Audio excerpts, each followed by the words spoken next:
Hello students, welcome to BS Tuition classes. সবকে BS Tuition লৈ স্বাগতম জনাইছো। আজি আমি কৰিম My Mother at 66 এ লেখা হৈছে এতে এট হ'ব। My Mother at 66 or most important and common questions for exam 2025. তো 2024 বৰ্ষত আপোনালোকে যদি পঢ়ি আছে 2025 বৰ্ষৰ কাৰণে বহুত গুৰুত্বপূৰ্ণ প্ৰশ্নোত্তৰ হ'ব এইটো। ঠিক আছে, মানে প্ৰিভিয়াস ইয়াৰৰ যিমান বিলাক ইম্পৰ্টেন্ট কোৱেশ্চন মানে বাৰ যিবিলাক কোৱেশ্চন ৰিপিট হৈছে যিবিলাক বহুত বাৰ ৰিপিট হৈ থাকে এইবিলাক প্ৰশ্ন আপোনালোকৰ সন্মুখত লৈ আহিছো। হেকলৈ চাই থাকিব আৰু BS টিউশন ক্লাছেছ সাবস্ক্ৰাইব কৰি দিব, শেয়াৰ কৰিব, কমেন্ট কৰিব, লাইক কৰিব আৰু পিডিএফৰ কাৰণে আমাৰ টেলিগ্ৰাম গ্ৰুপ BS টিউশন লৈ যাব। ঠিক আছে, ওকে, আমি প্ৰথম প্ৰশ্নৰ ফালে অলপ দাউৰো। আমাৰ প্ৰথম প্ৰশ্ন হ'ব, what is the kind of pain and ache that the poet feels? 2014 এই প্ৰশ্ন আহিছিল, মানে কেনে ধৰণৰ কষ্ট, কেনে ধৰণৰ দুখ poet কমলা দাস ফিল কৰে। ঠিক আছে, কেনে ধৰণৰ pain. Next question, why has the poet brought in the image of the married children spilling out of their homes? এইটো 2013 আৰু 16 বৰ্ষত আহিছে যে পয়েটে এটা ইমেজ কেৰি কৰিছে এই পয়েমৰ ভিতৰত যে married children spilling out of their homes, মানে বাচ্চাবিলাকে ঘৰৰ পৰা দাউৰি জঁপিয়াই নিজৰ ঘৰৰ পৰা উলিয়াই ফূৰ্তিত। এই পিকচাৰটো কি ইমেজ কঢ়িয়ায়, ঠিক আছে, কি ছবি এটা দেখায় যে আনন্দৰ সময়, টেনশ্যন নথকা সময়, এই সময়টো দৰ্শায়। ঠিক আছে, নেক্সট কুৱেশ্যনলৈ আহোঁ। Why was the mother being compared to the late winter's moon? So এইটো বহুত বাৰ আহিছে প্ৰশ্ন, প্ৰত্যেক বছৰ ৰিপিট হৈ থাকে প্ৰশ্নটো। ঠিক আছে, যিহেতু মই এতিয়া 2012, 15, 17 আৰু 20 লিখিছোঁ, তাৰ পাছতো আহিছে এই প্ৰশ্নটো। কি কৈছে যে মাৰ চেহেৰাটো কাৰ লগত কম্পেয়াৰ কৰা হৈছিল? লেট উইণ্টাৰ্ছ মুন, মানে ঠাণ্ডাৰ দিনত যে চন্দ্ৰমা আমি চাওঁ। ঠিক আছে, ঠাণ্ডাৰ দিনত চন্দ্ৰ কেনেকুৱা অলপ এনেকুৱা লাগে না কুঁৱলীৰ কাৰণে অলপ ভালকৈ ক্লিয়াৰ দেখা নাযায়, তেনেকুৱা। ঠিক 12, 15, 17, 20 ৰিপিট হৈছে। Question number 4, what do the parting words of the poet and her smiling signify? তো ইয়াতে পাৰ্টিং ৱৰ্ড, যেতিয়া নেকি পয়েটৰ মা গেটৰ বাহিৰত আছিল আৰু পয়েট তাতে এয়াৰপৰ্টৰ ভিতৰত এণ্ট্ৰি কৰি আছিল, তেতিয়া লাষ্ট এটা ৱৰ্ড কৈছিল। ঠিক আছে, এই ৱৰ্ডটো কি ছিগনিফাই কৰে? কৈছিল না চি ইউ চুন নাম্মা এনেকৈ। তো সেই ৱৰ্ডটো কি ছিগনিফাই কৰে আৰু তাতে স্মাইলো কৰিছিল। ঠিক আছে, 19ত আহিছিল কুৱেশ্যন। নেক্সট কুৱেশ্যনটো হ'ব, why was the mother been compared to the late winters, মানে এইটো ৰিপিট হৈছে চবত 3 আৰু 5 নম্বৰটো ছেম হয়। ছয় number, why has the poet brought it the image marriage, এইটো আৰু একবাৰ ৰিপিট হৈছে। অ'কে, 2 নম্বৰ আৰু 6 নম্বৰ এইটো আহিছে, ৰিপিট হৈ যায় কেতিয়াবা বনাওঁতে না, সোনকালে বনাবলৈ গ'লে এনেকৈ ৰিপিট হৈ যায়। ঠিক আছে, ন' প্ৰব্লেম। আমি নেক্সট কুৱেশ্যনৰ পালে এইটো ৰিপিট হৈছে। চ' নেক্সট কুৱেশ্যনত যাওঁ ডাইৰেক্টলি আমি। এইটো ইম্পৰ্টেণ্ট কুৱেশ্যন চাব, 14 আৰু 19ত ৰিপিট হৈছে। এক্সপ্লেইন দ্য ষ্টেটমেণ্ট, কৈছে এই যে লাইনটো আছে এইটো এক্সপ্লেইন কৰক। I saw' my mother her face ashen like that of a corpse, মানে মই মোৰ মাৰ চেহেৰা চাইছিলোঁ, চেহেৰা কেনেকুৱা দেখাত আছিল? কৰ্পছ মানে ডেড বডিৰ নিচিনা। ঠিক আছে, এশ্যন চাইন নিচিনা আছিল চেহেৰা, তো কম্পেয়াৰ কৰিছে। সেইটো লাইন এক্সপ্লেইন কৰি দিছে, সেইটোৱে যে মাৰ চেহেৰা বয়স হৈ গৈছিল আৰু বয়স হ'লে মানুহৰ চেহেৰা এনে বেয়া হৈ যায়, ক্ৰছ দাগ আহি যায়, ৰিংকল আহি যায়। ঠিক আছে, 49 আৰু 19ত ৰিপিট হৈছে। চাওক নেক্সট কুৱেশ্যনটো হৈছে, what are the married children spilling out of their homes symbolic of? এই যে ৱৰ্ডটো, এই ফ্ৰেজেছটো যে দিয়া আছে যে married children spilling out of their homes, মানে বাচ্চাবিলাক ফূৰ্তিতে ঘৰৰ পৰা জঁপিয়াই যে ঘৰৰ পৰা উলিয়াই আছিল খেলা ধূলা কৰাৰ কাৰণে, এইটো কি চিম্বলিক, মানে কি দৰ্শায়? এইটোৱে দৰ্শায় যে সেই সময়টো বাল্যকালটো, ঠিক আছে, শৈশৱকালটো আমাৰ কেনেকুৱা থাকে? কোনো টেনশ্যন নাথাকে, এনজাইটিলেছ হয়, টেনশ্যনলেছ হয়, হেপী মুমেণ্ট হয়, এনাৰ্জেটিক মুমেণ্ট হয়। সেই সময়ছোৱাত সকলো আমি টেনশ্যন পাহৰি আমি আনন্দ কৰি থাকোঁ। ঠিক আছে, মানে টোটেলি অল্ড এজৰ পৰা অপজিট দৰ্শাইছে। বুঢ়া বয়সত যেনেকুৱা টেনশ্যন থাকে, এডাল্ট হৈ গ'লে টেনশ্যন বাঢ়ি যায় মানুহৰ লাইফত, হয় না? তাৰ totally opposite. Next question, where was the poet driving to? ইয়াতে চাব নেক্সট কুৱেশ্যন, এইটো 10 নম্বৰটোৱে। এইটো আমাৰ এটা পেছেজ হয়, পয়েম হয়, 2012 আৰু 19 বৰ্ষত আহিছিল। Driving from my parents home to Cochin last Friday morning, I saw' my mother beside me doze open mouthed her face ashen like that of a corpse, মানে কৈছে যে যোৱা শুক্ৰবাৰে মই ঘৰৰ পৰা ওলাইছিলোঁ মাৰ লগত। ঠিক আছে, পেৰেণ্টছৰ ঘৰৰ পৰা ওলাইছিলোঁ ক'ত যোৱাৰ কাৰণে? কোচিনত যোৱাৰ কাৰণে, Friday morning. I saw' my mother, মানে মায়ে আৰু কমলা দাস, ঠিক আছে, বহি আছিল এটা গাড়ীতে আৰু গৈ আছিল এয়াৰপৰ্টলৈ। ক'ত গুচি যাব? কোচিনত গুচি যাব। আৰু তাই তাৰ মাক চাইছিল বিসাইড মি ডোজ মাৰ চেহেৰা একদম দুৰ্বল মুখখন মানে খোলা খোৱা যেনেকুৱা বুঢ়ী মহিলা ভাবিছোৱা তোমালোকে গাড়ীত যেতিয়া শুই থাকে মুখখন কৰি যেতিয়া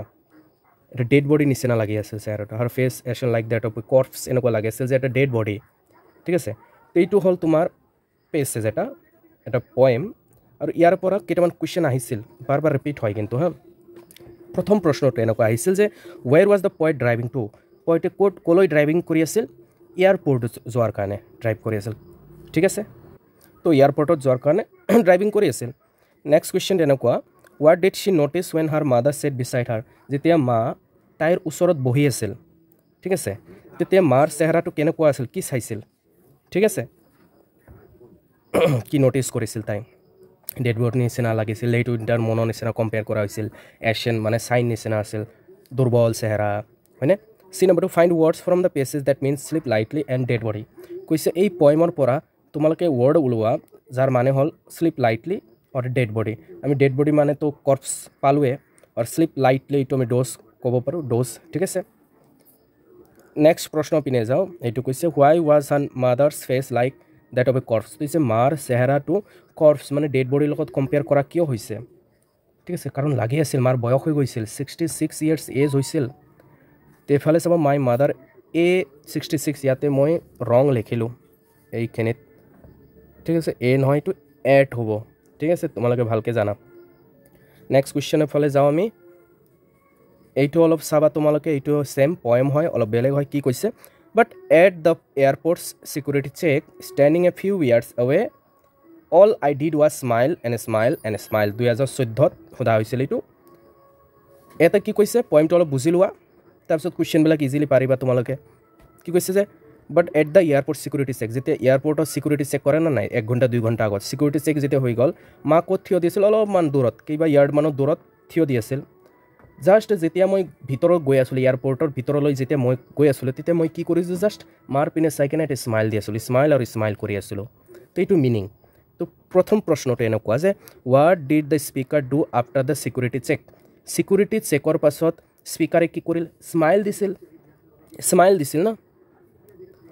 why did the poet compare her mother's face to the late winter's moon তো এনেকুৱা আহি যাব পাৰে এনেকুৱা নহয় যে পয়েমৰ ভিতৰত থাকিবই লাগিব লেট উইণ্টাৰ মুনৰ কথা নহয় নাথাকিব পাৰে আৰু পুৰা পয়েমটো তোমালোকে পঢ়িছা নিশ্চয় এই পয়েমৰ পৰাই কুৱেশ্যন তেনেকৈ সোমাই দিব ঠিক আছে যে মাৰ চেহেৰাটো লেট উইণ্টাৰ মুনৰ লগত লেট উইণ্টাৰ মুন ঠিক আছে উইণ্টাৰত ঠাণ্ডাৰ দিনত যে চন্দ্ৰ যেনেকুৱা দেখা যায় তেনেকুৱা ভালকৈ ক্লিয়াৰ দেখা নাযায় হয় না ধোৱা যেন দেখা যায় এনেকুৱা কম্পেয়াৰ কৰিছে তোমালোকে ভালকৈ জানা মানুহৰ বয়স হ'লে এনেকুৱা হয় ঠিক আছে ৰিংকল এই দাগ যে পৰি যায় মানুহৰ বয়স হ'লে যে গালবিলাক জ্বলি পৰে অলপ তো এনেকুৱা হৈ গৈছিল ঠিক আছে নেক্সট প্ৰশ্ন কি চাব what was the poet childish fair মানে পয়েটৰ এটা বাল্যকালৰ এটা ভয় থাকে না সেই ভয়টো কি বাল্যকালত এটা ভয়ে থাকে চবৰে যে আমি যেতিয়া ক'বাৰ পৰা ঘৰলৈ আহোঁ ঘৰত যদি মাক আমি নাচাওঁ তেতিয়া আমি চিল্লাই থাকোঁ না মা ক'ত গ'লা তুমি ক'ত গ'লা এনেকুৱা মানে এটা ভয় থাকে যে হেৰাই যাব ডাঙৰ হ'লেও ভয় লাগে ডাঙৰ হ'লে কি ভয় লাগে যদি মা মৰি যায় এনেকুৱা এটা ভয় থাকে না চবৰে ঠিক আছে সেই চাইল্ডিছ ফেয়াৰটোৰ কথাই কৈছে ইয়াতে মা মোৰ পৰা যদি দূৰত গুচি যায় যদি হেৰাই যায় ঠিক এতিয়া নেক্সট আৰু এটা প্ৰশ্ন এইটো তোমাৰ কি কৰিছে 2014তে সোধাইছিল সেই বৰ্ষতে ছেম এইটো সেই পয়েমটোৱে 4-5 লাইন উঠাই দিছে কি কৈছে যে but soon put that thought away and looked outside young trees sprinting the merry children spilling out of their homes তো ইয়াতে কি কৈছে সেইটো ভাৱনা চিন্তা কৰি আছিল না মাৰ বিষয়ে মাৰ বয়স হৈছে এনেকুৱা লাগি আছিল ডেড বডি নিচিনা লাগি আছিল সেই ভাৱনাটো তাই অলপ দূৰ কৰিল যে মই এইটো কি ভাবি আছোঁ এইটো মই ভাবা উচিত নহয় এনেকৈ তাই কি কৰিছে খিৰিকীৰে মানে দৰ্জা যিটো গাড়ীৰ খিৰিকী সেইটোৰে বাহিৰত চাইছে তাই যে যিবিলাক গছ গছনি আছে পিছফালে দাউৰি আছে গাড়ী চলিলে গছ গছনিবিলাক পিছফালে দাউৰে হয় না পিছফালে দাউৰি আছিল মেৰিড চিলড্ৰেন হেপী চিলড্ৰেনবিলাক ঘৰৰ পৰা দাউৰি জঁপিয়াই উলিয়াই আছিল হাঁহি ধেমালি কৰি আছিল দাউৰি খেলিবলৈ গৈ আছিল ঠিক আছে তো এইটো মিনিংখিনি এতিয়া কুৱেশ্যনবিলাক চাওঁ প্ৰথম কুৱেশ্যনটো হ'ল who looked out at the young trees মানে এই সৰু সুৰা গছ গছনিবিলাকক যিবিলাক নেকি য়ং দাউৰি কৰি আছিল যেন লাগি আছিল কাই চাইছিল পয়েটে চাইছিল Kamala Das next question which thought did the speaker put away কোনটো ভাৱনা চিন্তা পয়েটে অলপ টাইমৰ কাৰণে বাদ দিলাক যে এইবিলাক কি ভাবি আছিলোঁ বাদ দিওঁ এইবিলাক কোনটো ভাৱনা এই মাৰ বয়স হৈ গৈছে ডেড বডি নিচিনা লাগি আছে সেই থটটো না সেই ভাৱনা চিন্তাটো বাদ দিছিল আৰু কোনফালে নজৰ দিছিল বাহিৰৰ খিৰিকীৰ বাহিৰত C number question, what do you sprinting trees signify? তো what do young sprinting trees signify? এই যে কম বয়সীয়া গছ-গছনিবিলাক কম বয়সৰ লগতে কম্পেয়াৰ কৰা হ'ব কাৰণ কি জানা গছ-গছনিবিলাক একদম গ্ৰীন হৈ থাকে আৰু এনাৰ্জেটিক হৈ থাকে আৰু এনেকুৱা লাগিছিল দাউৰি আছে বাহিৰত হয় না গাড়ী যদি চলাচল কৰে গছ-গছনিবিলাক দাউৰি থকা যেনে লাগিব ঠিক আছে এইটো 2020 বৰ্ষৰ সেপাৰেটলি কোৱেশ্চন আহিছিল ঠিক আছে তো কি সিগনিফাই কৰে এইটো সিগনিফাই কৰে যে গছ-গছনিবিলাক এইটো ইয়াং ডেজৰ লগত কম্পেয়াৰ কৰিব পাৰি কাৰণ সেই সময়ছোৱা কেনেকুৱা থাকে এনাৰ্জেটিক থাকে আমি যি কোনো কাম কৰাৰ আমাৰ মাজত উৎসাহ থাকে কিন্তু বয়স হৈ গ'লে এই উৎসাহটো কমি যায় মৰি যায় ঠিক আছে নেক্সটৰ ফিনে যাওঁ আমি এক সেকেন্ড ওকে এই কোৱেশ্চনটো চাই লব what did the poet C the children doing মানে পয়েটেছে বাহিৰত কি চাইছিল যে বাচ্চাবিলাকে কি কৰি আছে এইটোৱে চাইছিল যে বাচ্চাবিলাকে ঘৰৰ পৰা জুপিয়াই খেলিবলৈ গৈ আছে গ্ৰুপে ঠিক আছে ওকে এতিয়া আমি নেক্সটত যাওঁ কোৱেশ্চনত 13 নম্বৰ কোৱেশ্চনটো কইতো আছো 13 নম্বৰ কিন্তু এনেকে 13 নম্বৰ কোৱেশ্চনৰ ভিতৰত আৰু কিমানটা 3টা 4টাকে কোৱেশ্চন হ'ল না মোটামুটি 20 প্লাস তো কোৱেশ্চন আমাৰ হৈয়ে গ'ল অলৰেডি তো বহুত সময় হ'ল আমাৰ চেনেলটো সাবস্ক্ৰাইব কৰি দিবা ঠিক আছে বিএছ টিউশন ক্লাसेस কাৰণ ভিডিও বনাওতে বহুত কষ্ট তো হয় মেহনত হয় তো ইমান যদি মেহনত আমি ঘৰত বহি কৰি আছো তো তোমালোকৰ এটা কৰ্তব্য যে সাৰৰ চেনেলটো অলপ সাবস্ক্ৰাইব কৰি দিও ঠিক আছে শেয়াৰ কৰি দিও কোনোবাক ভিউ বেছি আহি যাব ঠিক আছে ঘৰত বহো কাৰণ এই অলপ চলপ টকা পইচা যেটো পাও ভিডিওৰ থ্ৰুৱেদি মই এডভাৰটাইজ নকৰো কিন্তু হেল্প হৈ যায় কিবা ঠিক আছে ওকে এইটো পঢ়ো 13 and felt that old familiar ache my childhood's fear but all I said was see you soon amma all I did was smile and smile এইটো অলপ বেলেগ হয় আগৰটোতকে অলপ বেলেগ ঠিক আছে 2015ত আহিছিল আৰু এইটোৰ মানে হ'ল যে and felt that old familiar ache পুৰানা দিনৰ যেটো চিনা জানা যেটো ভয় হেইটো মোৰ মনত পৰি গ'ল ঠিক আছে পুৰানা ভয় যেটো বাল্যকালত সৰু থাকতে যেটো ভয় থাকে না মনত এইটো ভয় তাই মনত পৰিল but all I said was see you soon Amma আৰু মই জাস্ট মাকক কি কলো কেতিয়া গলাক যেতে নেকি এয়াৰপৰ্টত ভিতৰত গৈ আছিল তেতিয়া মাক এটা কথাই কৈছিল যে সি ইউ সুন আম্মা মা তোমাৰ লগত আৰু একবাৰ লগ পাম all I did was smile just মই তাতে কি কৰিছিলো স্মাইল কৰি আছিল মাৰ চেহাৰাৰ পিনে চাই এটো চোৱা মাৰ চেহাৰাৰ পিনে চাই কেনে স্মাইল কৰিছিল কাৰণ হল যাতে মাৰ মাজত এটা কনফিডেন্স থাকে যে নাই ছোৱালীজনী গৈ আছে ছোৱালীজনী আৰু একবাৰ আহিব মই লগ পাম ঠিক আছে নহলে ছোৱালী যদি কান্দি থাকিলা হয় মাৰ মনত ভয় থাকিলা হয় যে হয়তো মই মৰি যাম ছোৱালীজনৰ লগত আৰু লগ নাপাম তো ছোৱালীজনীয়ে ট্যালেন্ট আছে নিজৰ যেটো দুখ কষ্ট এইটো শো কৰা নাই মাকক ঠিক আছে তো আমি কোৱেশ্চনলৈ যাও what was the childhood fear that now troubled the poet এইটো কোৱেশ্চন অলপ বেলেগ আহিছিল অলপ আগত এতে অলপ বেলেগকে যে বাল্যকালৰ যেটো ভয়ৰ কথা কৈছে পয়েটক ট্ৰাবল কৰিছিল প্ৰবলেম দিছিল কি ভয় বাল্যকালৰ ভয় হেইটোৱে ভয় যে মা হেৰাই যাব ঠিক আছে মা নাথাকিব দুনিয়াত এনেকুৱা আৰু বাল্যকালত এটা ভয় থাকে যে ঘৰত আহি কিনে আমি মাকক বিশ্ৰাম নাপাও ভয় লাগে বা মেলাত গলে মাৰ হাত যদি ছুটি মই যদি বেলেগ হৈ যাও হেৰাই যদি যাও এনেকুৱা নেক্সট কোৱেশ্চন হলে বাৰু what do the poets parting words suggest তো পার্টিং ওয়ার্ডস মানে এই বাই বাই যে করে সি ইউ সুন আম্মা এইটো পার্টিং ওয়ার্ডস এটা কি সাজেস্ট করে ঠিক আছে আৰু স্মাইল কৰি আছিল এইটো সাজেস্ট কৰে যে তো এইটো যে পাৰ্টিং ওয়াৰ্ডস আছে এইটো সাজেস্ট কৰে যে এইখিনি সময়ত পয়েট একদম ইমোশন ঠিক আছে বিদায় বিচাৰিছে সি ইউ সুন আম্মা কৈ কেনে যাতে মাৰ মনটো ভাল থাকে কিয়নো যেতিয়া সি ইউ সুন আম্মা কৈছে তাই হাঁহি আছিল এই যে পার্টিং ওয়ার্ডস এইটো ইমোশনালৰ প্ৰতীক ঠিক আছে স্ট্ৰাগলৰ প্ৰতীক সেই মুহূৰ্তত পয়েট একদম মন মৰি গৈছিল ঠিক আছে যে নেক্সট টাইম কি জানি মাক আৰু দেখা নাপাম এনেকুৱা এটা ভয়ও আছিল মনলৈ নেক্সট প্ৰশ্ন আমাৰ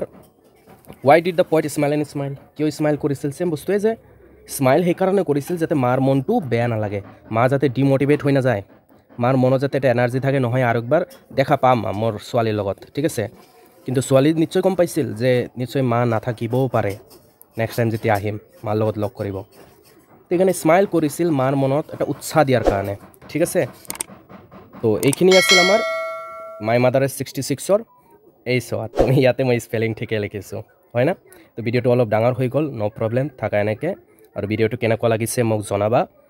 বিএছ টিউশন ক্লাছে সাবস্ক্ৰাইব কৰি দিবা